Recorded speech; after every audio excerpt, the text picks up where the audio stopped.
dans votre journal Afrique. À la une de l'actualité, la Mauritanie. 3 scrutins électoraux avec en ligne de mire l'élection présidentielle dans un an. On votait aujourd'hui pour renouveler l'Assemblée nationale, les conseils régionaux et municipaux. Pour la première fois, la jeunesse sera mieux représentée. Les détails dans un instant.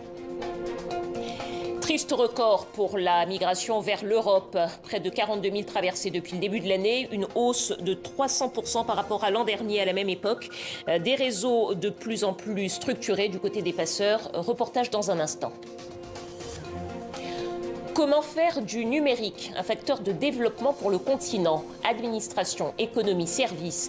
Comment hâter la transformation digitale et combler le fossé entre ceux qui ont et ceux qui n'ont pas accès à l'Internet? Nous recevrons Mohamedou Diallo, fondateur des Assises de la transformation numérique en Afrique. La journée électorale a donc été dense en Mauritanie. 1,8 million, 1 800 000 électeurs appelés aux urnes, 25 partis en lice et 3 scrutins électoraux. Les Mauritaniens votaient pour les représentants de l'Assemblée nationale, des conseils municipaux et régionaux. Leur pays est un espace de stabilité dans un Sahel en proie au djihadisme. À un an de la présidentielle, ce triple scrutin fait figure de test pour le président Razouani. On écoute les précisions de notre correspondante à Nouakchott, Léa Breuil. Dès 7 h du matin, et ce malgré la chaleur écrasante, les Mauritaniens ont afflué dans les bureaux de vote. La commission nationale relatait déjà 18% de participation à midi. Et dans les files d'attente, il fallait être patient. Certains m'ont confié avoir attendu pendant 2 heures. Il faut dire aussi que cette année, pas moins de 6 bulletins de vote étaient à déposer dans les urnes. Alors il fallait aussi accompagner les électeurs pour pas qu'ils ne se trompent. Pas de quoi pour autant décourager les soutiens du parti au pouvoir El Insaf ou ceux des grands partis d'opposition comme le parti islamiste du Tawassoul ou le parti Sawab, rejoint par l'ancien député anti-esclavagiste Biram Dahabed. Mais malgré leurs divergences, tous m'ont confié qu'ils souhaitaient du changement. Beaucoup de choses, des droits des citoyens, de la propreté de la ville, beaucoup de choses, des infrastructures. On donne encore une chance pour le parti INSAF pour faire mieux. En fait, plus d'opportunités pour les jeunes pour l'emploi, l'égalité aussi, côté ethnique, que tout le monde s'entende bien. On espère réellement qu'il y ait vraiment une opposition quand même un peu forte quand même. À un an de l'élection présidentielle, ces élections constituent donc un premier test pour le parti au pouvoir El Insaf qui espère bien conserver sa majorité. En Mauritanie, les 14-35 ans représentent 78% de la population. Pour la première fois cette année, ils devraient être mieux représentés à l'Assemblée nationale, puisque tous les partis ont dû présenter une liste avec des candidats de moins de 35 ans. Et un bulletin de vote leur a été consacré en cette journée. On regarde le reportage de Léa Breuil. Dès l'ouverture des bureaux de vote à 7 h du matin dans le stade olympique de Nouakchott, les Mauritaniens sont arrivés en masse. Parmi les électeurs, de nombreuses femmes, mais aussi de nombreux jeunes. Ahmed a 30 ans. Pour lui, ce triple vote est crucial pour faire entendre la voix de la jeunesse avant l'élection présidentielle de 2024. Beaucoup de jeunes espèrent, après cette élection, qu'il y a une amélioration sur le plan chômage, sur le plan travail, sur le plan moyen de vivre. Pour cela aussi, les jeunes restent optimistes malgré les difficultés. 238. Pas moins de 6 bulletins étaient à déposer dans les urnes, dont un cette année exclusivement réservé aux candidats jeunes de moins de 35 ans. 11 sièges leur seront même attribués d'office à l'Assemblée nationale pour améliorer leur représentation. Une motivation supplémentaire pour ce jeune travailleur. C'est blanche, c'est cette liste qui fait la fierté des jeunes. Ces jeunes se retrouvent dans ces candidats. C'est des candidats jeunes qui savent les préoccupations, qui savent qu'est-ce que les jeunes attendent d'eux. Les seuls gestes qu'ils ont à faire, c'est de venir voter aujourd'hui. Dans cet autre bureau de vote de Nouakchott-Ouest, Fatoumata, 18 ans, vote pour la première fois. Parmi ses motivations, cette nouvelle liste pour les candidats jeunes, mais aussi celle consacrée aux candidates femmes depuis 2013 pour mieux les représenter. Pour l'étudiante, le changement des mentalités passera aussi par la mobilisation.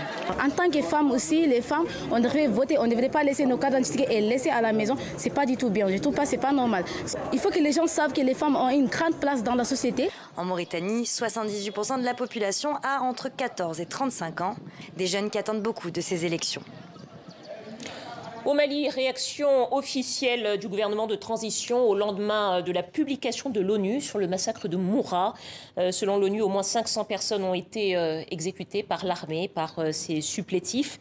Le gouvernement de transition informe donc l'opinion nationale et internationale, je cite, qu'à aucun moment ni la MINUSMA ni le Haut Commissariat aux droits de l'homme ne lui ont adressé une demande d'autorisation pour prendre des images de Moura grâce à des satellites.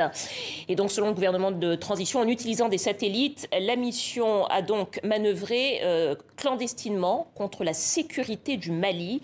Je cite, par conséquent, le gouvernement de transition décide d'ouvrir immédiatement une enquête judiciaire contre la mission d'établissement de ces faits et ses complices pour, ouvrez les guillemets, atteinte à la sûreté extérieure de l'État.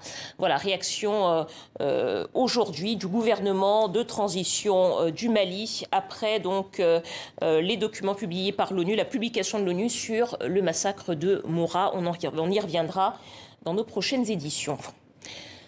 La déclaration signée entre les belligérants s'engageait pourtant à protéger les civils et à faire acheminer l'aide humanitaire. C'était dans la nuit de jeudi à vendredi. Pourtant, aujourd'hui, les armes ont continué de retentir au Soudan. Les émissaires des généraux Al-Bourhan et Daglo Emeti sont toujours en Arabie Saoudite où ils tentent de négocier une trêve. Les combats ont commencé à la mi-avril dans ce pays et ont déjà fait plus de 700 morts et presque 1 million de déplacés dans les pays voisins. C'est un bien triste record. Les traversées de migrants par la mer Méditerranée n'auront jamais été aussi nombreuses. Selon Frontex, l'agence européenne, eh bien, elles ont augmenté de près de 300% par rapport à l'année dernière, à la même époque. Et les réseaux de passeurs sont de plus en plus structurés. On écoute les explications de Sophie Goldstein. Des migrants clandestins interceptés par des gardes-côtes tunisiens. Éteindre le moteur, les passagers du petit bateau implorent les agents de les laisser continuer leur route au contraire. Ils se résignent finalement à abandonner leur traversée. De retour au port, certains laissent libre cours à leur déception. Je suis beaucoup frustré. Beaucoup. Parce que tu t'imagines 3 ans d'économie, je mets juste un peu au moins sur 200 dinars d'économie de côté et pac, c'est fini, ça y est. Soudanais, Syriens, entre autres, les candidats à l'immigration en Europe sont de plus en plus nombreux à tenter leur chance au départ de la Tunisie. Près de 5 fois plus de migrants ont été arrêtés sur les 4 premiers mois de l'année qu'en 2022, affirme ce responsable. Environ 17 000 personnes contre 3 000 sur la même période. Maintenant, les organisateurs et les intermédiaires sont des subsahariens et ils fabriquent ou achètent des bateaux à moteur eux-mêmes. Des embarcations en métal qui ne servent qu'une fois, confirme ce responsable de Frontex. Nous n'avons jamais vu une telle augmentation sur la Méditerranée centrale depuis 2016. 42 200 migrants sont ainsi arrivés illégalement dans l'Union européenne par la Méditerranée entre janvier et avril 2023, plus 300% par rapport à 2022 sur la même période. J'ai pas de choix, chef. Le rêve d'Europe s'achève souvent au fond de la Méditerranée. Plus de 1450 décès ont été enregistrés par l'Organisation internationale pour la migration en 2022. Sur les côtes de Sfax, des dizaines de personnes sont enterrées chaque jour, affirme un responsable de santé. On passe à présent à notre page des sports et on commence par du football avec à Casablanca la 2e demi-finale aller de la Ligue africaine des champions. Bonsoir Lislor. Bonsoir Dominique. 2e demi-finale qui oppose en ce moment le Wydad de Casablanca au Mamelodi. Pour l'instant, nous sommes à la 76e minute, 0-0 entre les deux équipes. Je rappelle que lors des 2 dernières confrontations, le Mamelodi s'était imposé. En revanche, les Marocains n'ont jamais réussi à battre les Sud-Africains. Le tableau des demi-finales retour, ce sera le 19 mai prochain au Caire, Al Ahly Espérance de Tunis et le lendemain, Mamelodi contre le Wydad de Casablanca. Et puis demain en Algérie se joueront les demi-finales de la CAN des moins de 17 ans. Oui, 2 demi-finales à Constantine, le Maroc affrontera le Mali et à Annaba, le Sénégal sera opposé au Burkina Faso. Les lionceaux de la Teranga, époustouflants depuis le début de la compétition, ont participé hier sous la pluie à leur premier entraînement. Des lionceaux favoris face au Burkina Faso. Depuis le début de cette CAN, ils nous ont offert un festival offensif. 12 buts encaissés et 12 buts marqués et 0 encaissés. Des lionceaux encouragés par le grand frère, le capitaine des Lions, Kalidou Koulibaly. Continuez à nous faire rêver. La route est encore longue, une demi-finale et une finale pour pouvoir arriver à ce trophée. Mais vous êtes capables, qu'Allah vous facilite. En tout cas, on est de tout cœur avec vous. Tous les Sénégalais sont derrière vous, tout le peuple sénégalais et surtout tous les lions de la tanière sont avec vous. On espère que vous ramènerez cette coupe à la maison, en tout cas étape par étape. Le prochain match, la demi-finale, on compte sur vous pour gagner ce match qui va être difficile. Ne vous relâchez pas et j'espère que je vous enverrai un message après le prochain match, Inch'Allah. En tout cas, on est ensemble. Força Sénégal, allez les Lions, Demba Dier. Alors le Burkina Faso, à l'image de leur entraîneur, veut jouer crânement sa chance. Les étalons avaient raté leur entame de tournoi, battu par le Mali, avant d'éliminer le Cameroun, tenant du titre, et le Nigeria. On va écouter l'entraîneur des étalons, propos recueillis par Bassirou Sorgho. Si on est aujourd'hui en demi-finale, ce n'est pas pour rien. Voilà. Et nous avons aussi gagné des grandes équipes avant d'être en demi-finale. Chacun respecte son rang et nous on est fiers de notre rang. Et on n'a pas volé notre qualification. Voilà. Mais il y a le Sénégal qui est là. C'est une grande équipe et les statistiques en tout cas leur donnent favoris. Mais tant mieux. Nous on va jouer contre le favori et Inch'Allah, je pense que nous on va en tout cas aller en finale. Allez, retour en France avec la Ligue 1 et la victoire de Lens qui consolide sa deuxième place en division d'élite. Effectivement, Lens encore renversant hier soir, mené et en infériorité numérique face à Reims. Les Nordis se sont imposés dans un stade plein, score final 2-1.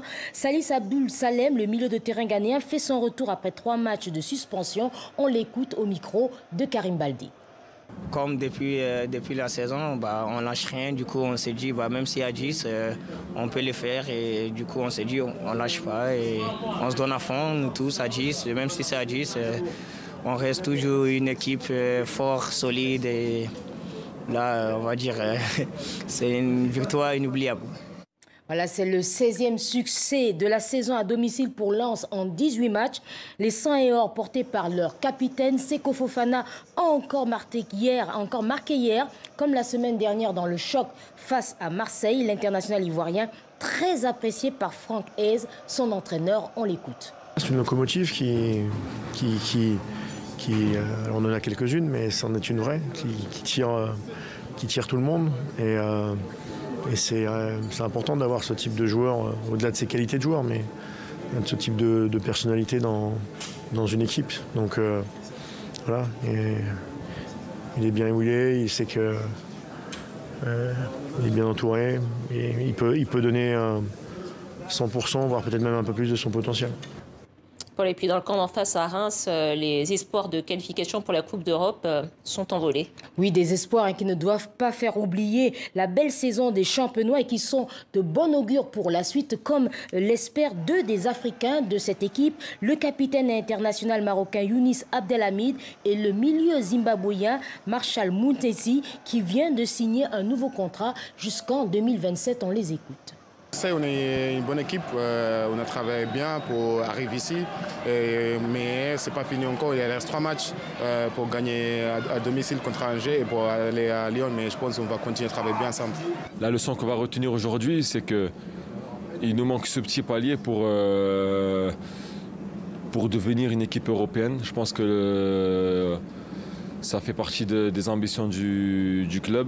Là, on voulait l'objectif était d'être entre la 8e et 12e place, mais quand on voit la qualité qu'on a dans notre équipe, les adversaires comme Lens ou Marseille ou Paris qu'on est capable de mettre en difficulté, et après dans la gestion des émotions, la gestion des scénarios de match, je pense qu'il va falloir progresser pour basculer avec les équipes devant nous.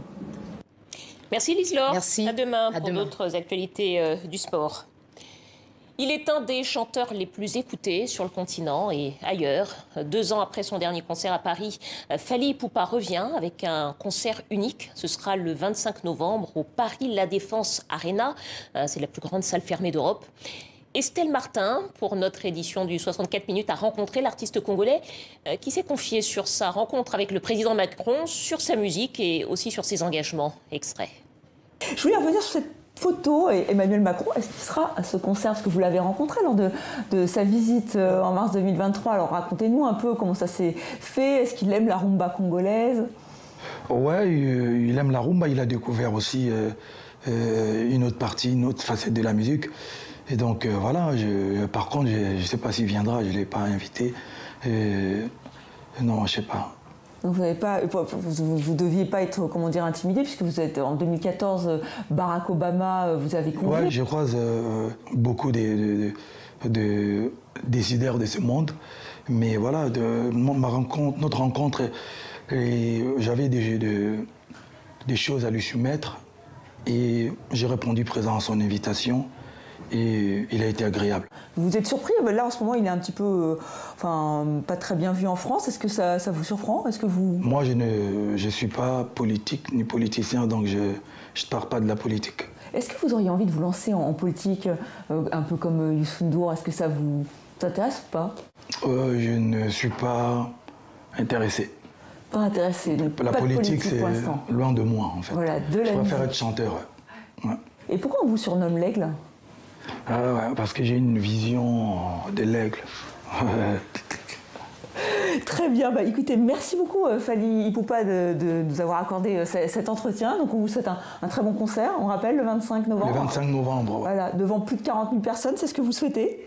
Ouais, c'est ce que je souhaite. D'ailleurs, pour épingler notre rencontre avec le président Macron, c'est aussi pour aider l'Est. Ça devient un peu notre quotidien, même si on en parle et on veut que ça cesse, ça prenne fin, mais bon, on voulait aussi apporter un peu de l'aide à nos frères et sœurs de l'Est, et donc on a pu, ils ont pu débourser 84 millions pour le peuple de l'Est, et ça c'est déjà une bonne chose. Vous savez, il y a vraiment des gens qui souffrent à l'Est du pays. Oui, à cause du conflit, on en parle beaucoup. Les familles déplacées à cause du conflit. Moi-même, avec ma fondation, j'ai déjà envoyé une ambulance médicalisée à l'hôpital général de Goma en 2013. On a donné, je suis aussi ambassadeur contre la lutte des recrutements des enfants soldats. Je suis ambassadeur UNICEF. Mais là, cette fois-ci, c'était aussi pour parler de la situation de l'Est et puis voir comment on pouvait les aider. Et puis, Dieu merci, ils ont pu avoir 84 millions, entre autres grâce à notre rencontre. Donc voilà. Mais je reste apolitique. Les histoires des politiciens et la politique... Reste en politique. Et pourtant, est-ce que vous faites partie de ces artistes qui boycottent, par exemple, et ne vont pas au Rwanda pour manifester leur désapprobation? C'est important. Ah ouais, le Rwanda, aujourd'hui, je n'ai rien contre le peuple rwandais, parce que c'est pas tout le peuple rwandais le problème, et c'est le système, en fait. Non, je n'irai pas au Rwanda, moi, faire des concerts. Et c'est la fin de la première partie du Journal Afrique. Tout de suite, place au MAG.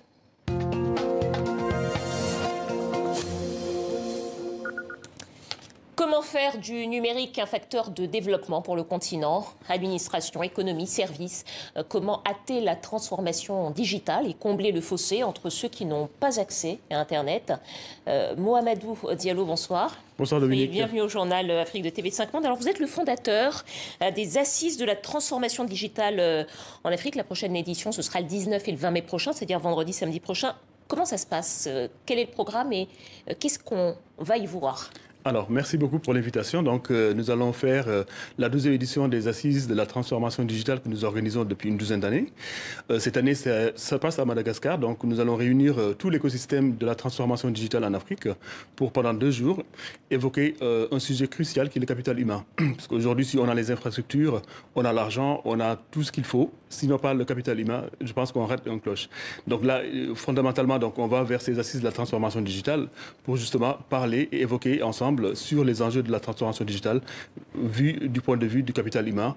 Voilà, donc c'est sur 2 jours de conférence qui va réunir tous les acteurs. Quand vous parlez du capital humain, vous parlez des acteurs, du développement, enfin du numérique, mais aussi de monsieur et madame tout le monde. Qu'est-ce qu'ils peuvent faire pour hâter, pour améliorer ce processus de transformation digitale de notre continent? Alors, donc, quand on parle de capital humain, donc, fondamentalement, on parlera de formation. Donc, l'enjeu qui est important aujourd'hui, on a un déficit en capital humain, on a un déficit en matière de talent.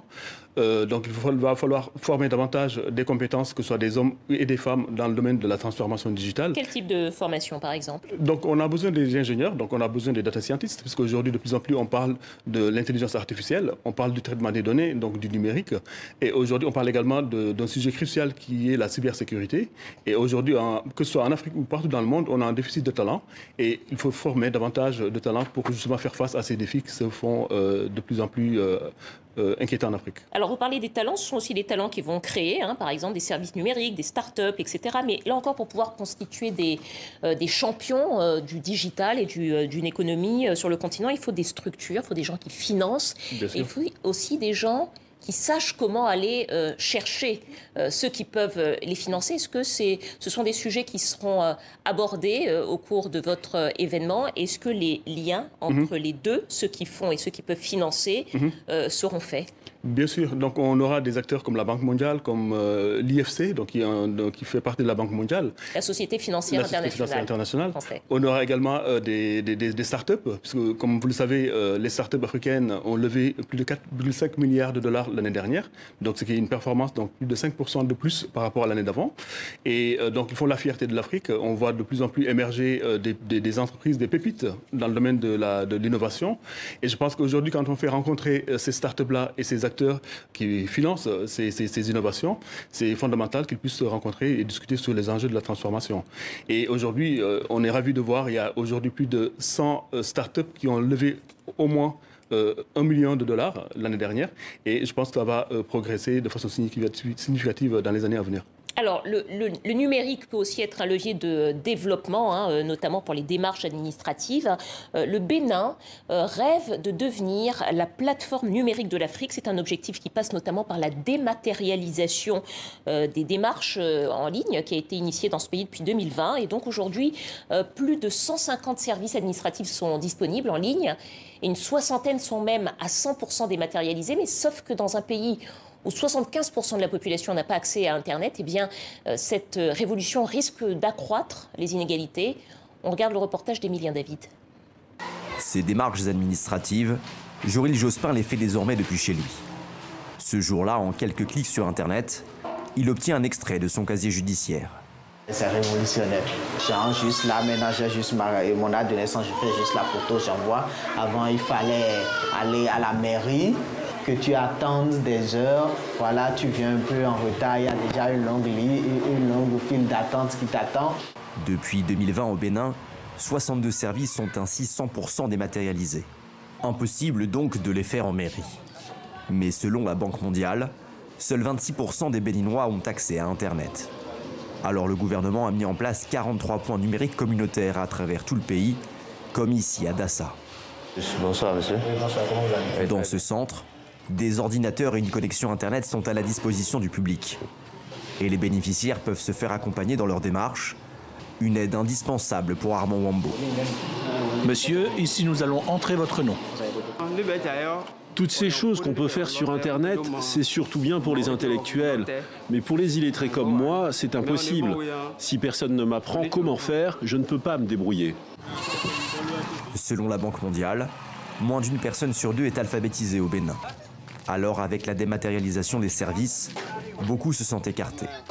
D'autant plus si, comme Armand Wambo, ils habitent dans un village dépourvu d'infrastructures.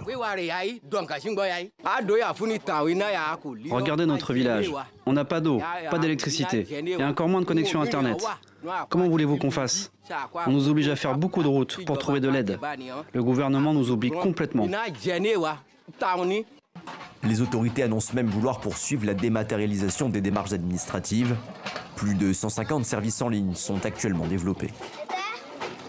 Monsieur Diallo, quand on regarde ce reportage, on se dit que souvent, même quand on développe des services numériques, en fait, ils peuvent arriver qu'il y a une minorité, la plus aisée. Comment est-ce qu'on peut faire pour réduire ce qu'on appelle donc la fracture numérique ?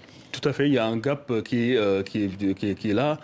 il va falloir investir davantage sur les infrastructures pour donner accès à des gens qui sont dans le milieu rural, des infrastructures nécessaires donc, à accéder à Internet. Aujourd'hui, on le fait avec le mobile. Donc à travers le mobile, on arrive aujourd'hui à donner accès à beaucoup de millions de personnes dans les zones urbaines. Je pense qu'il y a des efforts à faire davantage pour donner cette connectivité-là.